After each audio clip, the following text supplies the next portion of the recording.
না না, এই আন্দোলনে পুলিশের গুলিতে কেউ মারা যায় মারা গেছে না, এই আন্দোলনে যায়নি। মেহেদির গায়ে পুলিশের বুলেটেরই আঘাত ছিল।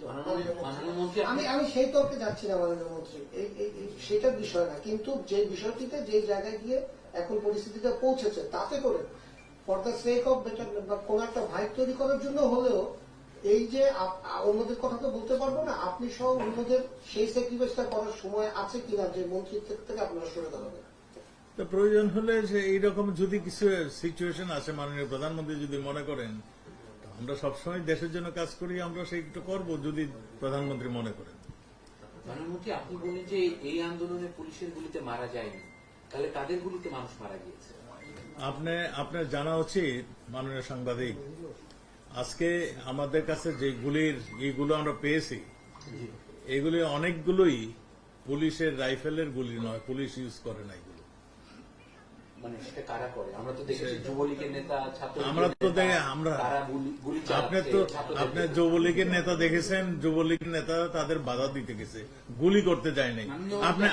আপনি নিশ্চয়ই জানেন আমার ছাত্রলীগের নেতা কয়জন মারা গেছেন, আপনি নিশ্চয়ই জানেন আওয়ামী লীগের নেতা কয়জন মারা গিয়েছেন। আপনি তাহলে আপনি সেইটা না জিজ্ঞাসা করে আপনি উল্টোটা জিজ্ঞাসা করলেন। শিশু মারা গিয়েছে ইউনাইটেড নেশন বলছে, এই ব্যাপারে আপনার মন্তব্য কি? আপনার পাশে আইজিপি আছেন, উনি 32 জন শিশু মারা গিয়েছে, শোনেন শিশুর ডেফিনেশনটা বোধ হয় আপনি সঠিকভাবে ব্যাখ্যায়িত করছেন। না না না, শিশুর মানে একটা সংজ্ঞা আছে, শিশু কাকে বলে। শিশুর 18 বছরের কিশোর বলে, শিশু বলে না। আর 18 বছরে আমার মনে হয় সে যৌবন প্রাপ্ত হয়ে যায়, সে তখন আর কিশোরও থাকে না, সে একটা যুবক আমাদের মতে। কিন্তু এটা একটা মানে যেহেতু একটা বয়সের একটা বার রয়েছে, সেই জন্য তাকে এখন কিশোর বলা হয়।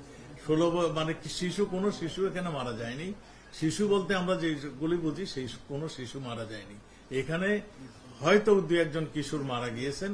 আপনারা জানেন এই আন্দোলনের সময় ঢাল হিসাবে নিয়ে আসছিল তাদেরকে, ঢাল হিসাবে নিয়ে আসছিল। তাদের সামনে ছিল, পিছনে ছিল আসল মানে যাদের এই যে চেহারাটা, তাদের মানে শিশুদের আড়ালে, যে আপনার শিশুদের আড়ালেই তারা ছিল। কাজেই এই পিছনের শক্তিটাই রুখতে এই ঘটনাগুলি ঘটেছে।